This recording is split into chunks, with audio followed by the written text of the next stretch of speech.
Hello, I'm Matthew Malcolm with American Vineyard Magazine, reporting to you here today from the annual meeting of the Raisin Bargaining Association. It's been too long, right, since we've been able to gather in person, and it was just a wonderful day being all together and enjoying a nice lunch. And here with the chairman of the board, Dwayne Cardoza, wanted to talk about where last year's crop ended up as far as the price range and deliveries, and also what we're looking forward to this season. Okay, yeah, Matthew. Right now, the crop deliveries to date are about 193,000 ton. We're projecting that should hit at least 200. The carry-in should be somewhere around 92 to 98,000 tons, which is a little bit heavier than we would like to see. But I think this next year is going to, with the pullouts and all that going on, it's going to kind of balance things out. The world supply is in balance, and things look pretty positive going forward. Regarding the price, last year, this past season was an interesting season, especially since there was, as far as negotiating a price for the crop, it was kind of on an individual basis, right, with the packers. Can you tell us how that went and kind of a resulting price range? Okay, as you're aware, the 2019 crop was market-based / consignment. This year, we sat down with our packers because the market-based pricing structure didn't work at all for our grower base. The returns weren't there. So we designed a generic program, which some of our packers still need to have the ability to adjust to the marketplace, but the growers need some stability on raising the crop.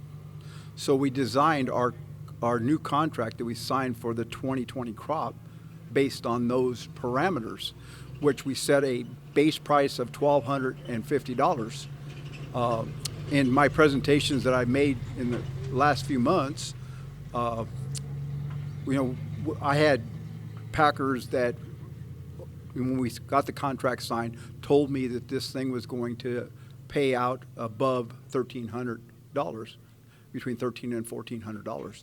And we have verified documentation from some of our processors that are above, a lot of them are above that $1,300 already, and they're still going to make an October payment. So it's something new. It's kind of coming halfway across the bridge for both the processors, the packers, and RBA.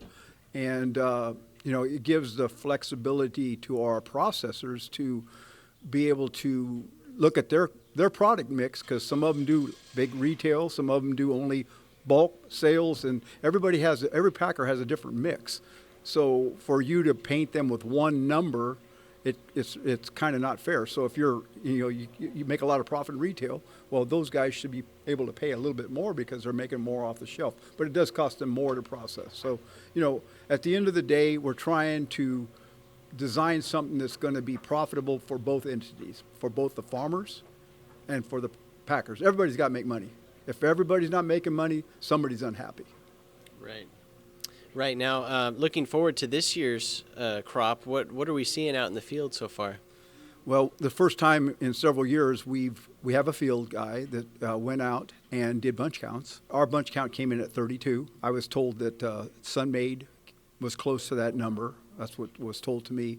And Allied did their number, and they were right on the same number. So it looks like the bunch count's a little bit bigger than the 28 it was last year. Mm-hmm. And so there'll be a little bit more crop hanging, but there'll be less fields. So, how that's going to affect the overall deliveries, it's going to affect things a little bit, but we'll see. Nothing's done until it's in the packing house. Right. So yeah, we have a tough year ahead with the drought, and see if everybody can make it through. And looking forward to higher prices for this next year's crop. I mean, what are your thoughts generally that moving forward? Well, we've been able to do some things, and we have our new RBA receiving station. We put fruit in there last year.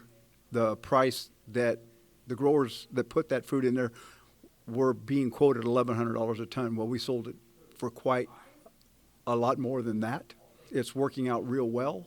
We anticipate to at least double our number at the receiving station this year. In fact, we had a tremendous response today. And we got a couple other programs that we're going to be able to